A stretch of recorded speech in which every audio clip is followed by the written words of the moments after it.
आदित्यजी आयुक्तांची भेट घेतलेली आहे. विविध प्रश्न सध्या चर्चेत आहेत. काय आपली ही भेट होती आणि काय नाही, आजची जी आमची चर्चा होती ती आमच्या मतदारसंघ साठीच होती.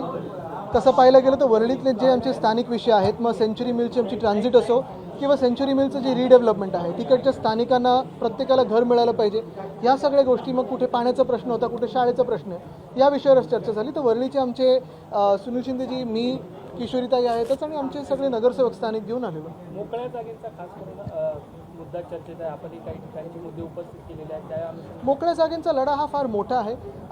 हा महापालिकेच्या पेक्षा जास्ती मोठा मोकळ्या जागेंचा विषय आहे, कारण काही म्हाडा येतं, काही MMRDचे प्लॉट्स आहेत आणि आपण पाहिलं असेल मुख्यमंत्र्यांबरोबर हा लढा सुरू आहे, कारण मुख्यमंत्री स्वतः आपल्या मित्रांना किंवा भाजपच्या आमदारांना 16 एकर जागा मुंबईतल्या मोकळ्या जागेंच्या जवळपास फुकटात देत आहेत.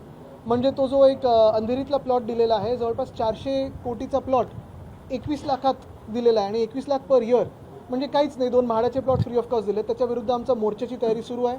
मुंबईत अनेक लोक जे राजकारणाच्या पलीकडे असतात ते देखील या मोर्चात येणार आहेत आणि लवकरच ती तारीख आम्ही जाहीर करू.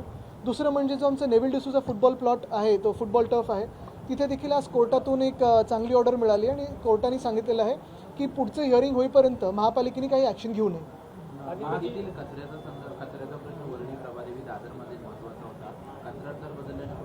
कंत्राटदार हा दिल्लीवरनं आला असं आम्हाला कळतं, एका मोठ्या मंत्र्याचा माणूस आहे असं आम्हाला कळतं. पण ह्याच्याही पुढे जाऊन महत्त्वाची गोष्ट म्हणजे आम्ही, आपल्याला आठवत असेल 2-3 दिवसापूर्वी मोठा एक मोर्चा काढला होता वॉर्ड पुरता, आणि आता जर तिथे काही थांबलं नाही तर आम्हाला मुंबईतून मोर्चा हा महापालिकेवर आणायला लागेल. आदित्यजी, तुम्ही एकीकडे मुंबई महानगरपालिकेत येतात, विविध विषयासंदर्भात बैठकी आहेत, दुसरीकडे तुमचे निकटवर्ती एकीकडे असणारे सचिन आहेर देखील ॲक्टिव्ह झालेले आहेत मुंबईच्या प्रश्नांसंदर्भात आणि नगरसेवकांच्या बैठका देखील घेतात.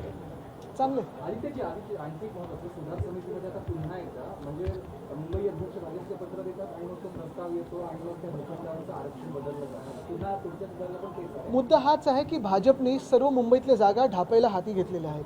आपण पाहिलं असेल 16 एकर असतील किंवा आमचं फुटबॉलचं टर्फ असेल किंवा कुठे कुठे अजून काय काय, प्रभादेवीमध्ये देखील मध्यंतरीच्या काळात आम्ही पाहिलं असेल महेश सावंतजी असतील, निशीजी असतील, या दोघांनी तिथे लढा दिला. अनेक मोकळी मैदानं आता बिल्डरांच्या घशात घालायची, कॉन्ट्रॅक्टरांच्या घशात घालायची, हा डाव जो बीजेपीने साधलेला आहे त्याला आम्ही हाणून पाडणार म्हणजे पाडणारच. मोठं आंदोलन कितीही मोठं असलं तरी ते आम्ही करू. महामार्गाविषयी तुम्ही आज ट्विट केलं, कंत्राटदारांनी काल राज ठाकरे यांनी देखील पाहणी केली, ते म्हणजे राजकीय हस्तक्षेप आहे. त्यानंतर आज तुम्ही मी मुंबई गोवा महामार्गासाठी किंवा इतर महामार्गांसाठी साधी सूचना दिलेली आहे की खड्डे बुजवायला इथेनॉलचा वापर करा, लवकर बुजतील. कमीत कमी खिशातले खड्डे तरी त्यांच्या कमी होतील. आदित्यजी, राष्ट्रवादी शरद पवार गटाच्या खासदारांनी आज दिल्लीमध्ये पंतप्रधान नरेंद्र मोदी यांची भेट घेतलेली आहे. कसं या सगळ्या? नाही, आम्ही छोटी लोक, तर आम्ही आयुक्तांना भेटायला येतो. तो हिंदी में जानना चाहेंगे, आज आपने BMC कमिश्नर से मुलाकात की है, क्या विषय था, क्या कहेंगे? आज बहुत सारे हमारे वर्ली के जो लोकल इश्यूज थे उस पर बात हुई, चर्चा हुई. वर्ली के विधायक, मैं, सुनील शिंदे जी और सारे हमारे जो नगर निगम के जो सांसद हैं वही, जो सभासद हैं वही, उनको लेके आया था और जो लोकल इश्यूज थे उस पर बात हुई. कोई Mumbai centric issue, of course हर एक इशू मुंबई सेंट्रिक होता है, लेकिन जो बड़े इश्यूज है जैसे BST हो, शिक्षा की व्यवस्था हो या फिर ओपन स्पेसेस हो, उस पर तो हम आंदोलन कर रहे हैं. चर्चा सिर्फ जो विषय अभी हमारे लोकल थे उस पर थी. आदित्य जी, टैक्स को लेकर एक बार फिर से प्रस्ताव दिया जा रहा है, फिजूल खर्च एक बार फिर सामने, क्या आवश्यकता है इसकी? बात यही है कि हमारे समय में जब हमारी सत्ता थी महानगर पालिका में, तो हमने विद्यार्थियों को टैब दिए थे. आपको याद होगा, एजुकेशनल टैब्स, ये 5th standard to 8th standard दिए थे, 5 अलग अलग भाषाओं में थे और ये शिक्षा व्यवस्था पे हमारा ज़्यादा ध्यान था. अभी विद्यार्थियों के गणवेश नहीं दिए जा रहे. अभी जो 27 वस्तु उनको देने चाहते हैं वो भी दिए नहीं है, लेकिन खुद के लिए टैब ले रहे. यही तो हम में और उनमें फ़र्क है. बात साफ है, वो जो खर्चा कर रहे हैं वो खुद पे कर रहे हैं. मेयर्स बंगलों पे खर्चा हो रहा है, टैब्स पे खर्चा हो रहा है, नई गाड़ी चाहिए, नया घर चाहिए, नया ये चाहिए, नया वो चाहिए. लेकिन हम जो खर्चा कर रहे थे, जो हम पब्लिक का पैसा इस्तेमाल कर रहे थे, वो पब्लिक के लिए था, जनता के लिए था. आज एनसीपी के सांसद सुब्रता के साथ मिले हैं, उनका कहना है कि डेवलपमेंट को लेकर मिले हैं, लेकिन अटकलें भी काफ़ी ज़्यादा है. बात यही है, हम तो बहुत सारे छोटे लोग हैं, हम सिर्फ कमिश्नर से मिलने आए, PM साहब तक हमारी पहुंच नहीं है और वही अच्छा है. डिलिमिटेशन को लेकर इस तरीके से सवाल खड़े किए जा रहे हैं, उसे लेकर सर क्या करें? नहीं, बात एक ही है. देखिए, डिलिमिटेशन के बारे में जो कहा जाता है कि रिप्रेजेंटेशन हो, पहली बात तो ये है कि जब सांसद अब बढ़ाओगे, लगभग 500 से लेके 850 तक लेके जाओगे, तो उनका जो खर्चा होता है, उनकी तनख्वाह होती है, उनका डेली अलाउंस होता है, उनका घर होता है, फिर बंगला हो या फ्लैट हो, आने जाने का खर्चा होता है, उस पर तो हम हम सारे लोग ही तो खर्चा करने वाले टैक्स पेयर, और ये खर्चा करने के बाद क्या जो व्यवस्था है, जो परिस्थिति है, वो बदलने वाली है? उससे अच्छा ये सोचिए आप कि पावर्स को डिवॉल्व कैसे किया जाए, डिसेंट्रलाइज कैसे किए जाए। जो नगर निगम होते हैं उनको अगर आप ताकत दें तो कितना अच्छा हो सकता है, विधायक होते हैं उनको अगर आप ताकत दें अच्छा काम हो सकता है, जो अभी के सांसद है उनको फंड बढ़ाया जाए तो भी अच्छा काम हो सकता है। और एक तरफ आप देख रहे हो कि 850 MP की बात कर रहे हो, लेकिन दूसरी तरफ देश में जो बेरोजगारी बढ़ रही है, क्या वो इसमें से सॉल्व होने वाली है? लगभग 400 और लोगों को रोजगार मिलेगा सांसद करके, लेकिन जो लाखों आज युवा बेरोजगार है उसके बारे में कौन बात कर रहा है? तो बेरोजगारी के बारे में पहले बात कीजिए और फिर बात की ये बात है। तिरंगा रैली बीजेपी निकाल रही है, आज भी कई जगह पर आयोजन है। आज तिरंगा याद आया उनको, जब तिरंगा लेके हम मोर्चा निकाल रहे थे दिल्ली में, आपने देखा होगा हाथों में तिरंगा था तो भी लाठियां बरसाई है, टीयर गैस बरसा है, AK-47 चला है, तो आज तिरंगा आपको याद आया?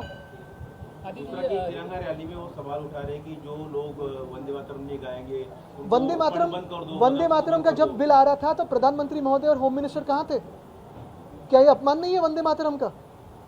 वंदे मातरम का तो अपमान है कि प्रधानमंत्री और होम मिनिस्टर स्वयं नहीं थे वहाँ। कह रहे अमित शाह जो है आज लाठीचार्ज जो विषय हुआ था नीट पेपर लीक में, उस पर बात करेंगे, क्या लगता है अभी के की इमरजेंसी नेहरू जी या उसके पहले की, कि मुगलों के समय की, या फिर और भी पुरानी? देखिए बात यही है कि मुझे लगता है कि बहुत सारे लोग और भी सवाल पूछ रहे हैं, PM केयर्स ये भी तो सवाल पूछ रहे हैं, तो बात सभी पे होनी चाहिए। भाजपच्या वतीनं 17 तारखेपर्यंत विविध ठिकाणी तिरंगा रॅली आयोजित केली जाणार आहे। आज मुंबईमध्ये वरळीमध्ये स्वतः मुख्यमंत्री आणि मुंबई भाजपचे अध्यक्ष देखील उपस्थित आहेत। वरळीमध्ये आता गेले 5-6 वर्ष मुख्यमंत्र्यांना सतत यावं लागतं, चांगल्या आनंदाची गोष्ट आहे। कोस्टल रोड आम्ही कसा बनवलाय तो देखील बघून घ्या, BDD आम्ही प्रोजेक्ट कसा केला तो देखील आम्ही बघून घ्या। पण महत्त्वाची गोष्ट हीच आहे की आज ना तिरंगा आठवला, जेव्हा तिरंगा रॅली देशभरात होत होती, जेव्हा तरुण मुलं मुली रस्त्यावर येत होते, तेव्हा तुम्ही सगळी जे काही बळ होतं ते वापरलं त्यांच्यावर, तुम्ही लाठीचार्ज केलं त्याच्यावर, म्हणजे त्या लाठ्यांमध्ये खिळे होते, टीयर गॅस तुम्ही त्यांच्यावर मारलेला आहे, तुम्ही AK-47 चालवली, तेव्हा तिरंगा आठवला नाही तुम्हाला? एक मिनिट, एकीकडे पालिकेकडे ठेवी मोडल्या जातात आणि दुसरीकडे मुंबईकरांना मूलभूत सुविधा पालिकेकडे मिळत नाहीत असं देखील चर्चा आहे। बघा, एक आहे महत्त्वाची गोष्ट म्हणजे साधारणपणे 1997 पासून 2022 पर्यंत ठेवी आम्ही ह्याचसाठी बनवल्या होत्या की आपण वेगळ्या वेगळ्या प्रोजेक्टवर ह्यांचा वापर करू शकू। एक अर्थात आहे गोरेगाव मुलुंड लिंक रोड, आमचा प्रोजेक्ट आहे, प्रधानमंत्री नंतर येऊन बोलून गेले की आम्ही गिफ्ट देतो, त्यांनी गिफ्ट दिली नाही, मुंबईचा पैसा होता तो आम्ही वाचून ठेवला होता। दुसरी गोष्ट कोस्टल रोड, STP, ह्या सगळ्या गोष्टी ह्यांच्यासाठी आम्ही ठेवी केल्या होत्या। आणि अर्थात महानगरपालिकेचा जो स्टाफ आहे, पगार असेल, पेन्शन असेल, याच्यासाठी केलं होतं, BST साठी केलं होतं। आता आपण पाहतोय ठेवी तर मोडल्या जात आहेत, कॉन्ट्रॅक्टरच्या खिशात जात आहेत, पण रस्ते तसेच तसेच। मध्यंतरी तो मृणालताई गोरे फ्लायओव्हर तुम्ही पाहिला असेल, 4 तासात कसा तो उकडून आला पुढे। असेच सगळे हे जी परिस्थिती आहे, ही परिस्थिती गेले 4 वर्ष आम्ही पाहतोय। आणि मुख्य गोष्ट हीच आहे की सगळीकडे भ्रष्टाचार दिसायला लागलेला आहे। आधी गाडी, बंगला, टॅप अनेक मुद्दे जे आहेत ते महापालिकेत सातत्याने चर्चेत पाहायला मिळतात। आता नव्याने टॅपचा मुद्दा, टॅप कोण ठेवणार याच्यावर? आता त्यांचं टॅप चालूच आहे। पण महत्त्वाची गोष्ट हीच आहे की आम्ही जेव्हा आमचं सरकार होतं मुंबई महानगरपालिकेत, आमचे महापौर असायचे, आम्ही शाळेंवर फोकस केलेला, शाळेंच्या विद्यार्थ्यांना 5 वेगळ्या भाषांमध्ये आम्ही टॅब्स दिले होते। पहिला फोकस हा शाळेंचा होता। आता आपण पाहतोय जवळपास 1.5 महिना झाला की जास्तीत झाला शाळा सुरू होऊन, अजून गणवेश मिळाले नाही आहेत, अजून ते 27 वस्तू मिळाल्या नाही आहेत अनेक शाळांना, पण स्वतःसाठी टॅब, बंगला, गाडी हे सगळं मागतात। हा फरक आहे दोघांमध्ये।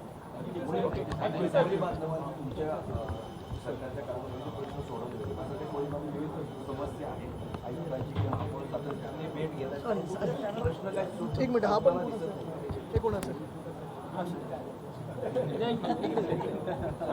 कोळी बांधवाचे प्रश्न आहेत बरेच। कोळी बांधवांचं आपण पाहिलं असेल, आम्ही सीमांकन आमच्या काळात त्याला जास्ती अधिकचा वेग दिला होता।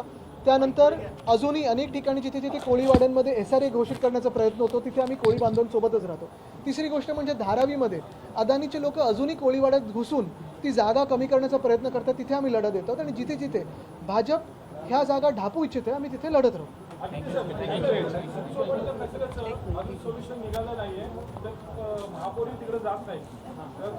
किशोरीताई त्या दिवशी पहिल्या दिवशी गेल्या होत्या आणि हे महत्त्वाची गोष्ट हीच आहे बघा, एक गोष्ट खरी आहे की आपल्या मुंबईमध्ये किंवा कुठेही जिथे जिथे कचरा समुद्रात फेकला जातो तिथे तो कचरा परत लाटेसोबत येणार, पण जेवढी लोक ही ऑन पेपर हायर्ड आहेत तो कचरा स्वच्छ करण्यासाठी, साफ करण्यासाठी, हे खरोखर तिथे कॉन्ट्रॅक्टर बसवतात का? जिथे 60 लोक दाखवतात तिथे 6 लोक असतात, तिथे 20 लोक दाखवतात 2 लोक असतात. त्याचा पण एक आपण आढावा घ्या आणि त्याच्यात तुम्हाला भ्रष्टाचार कळेल काय तो.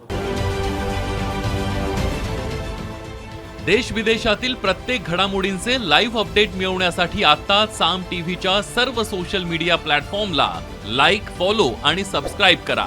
तसंच सर्व नोटिफिकेशनसाठी बेल आयकॉन प्रेस करायला विसरू नका.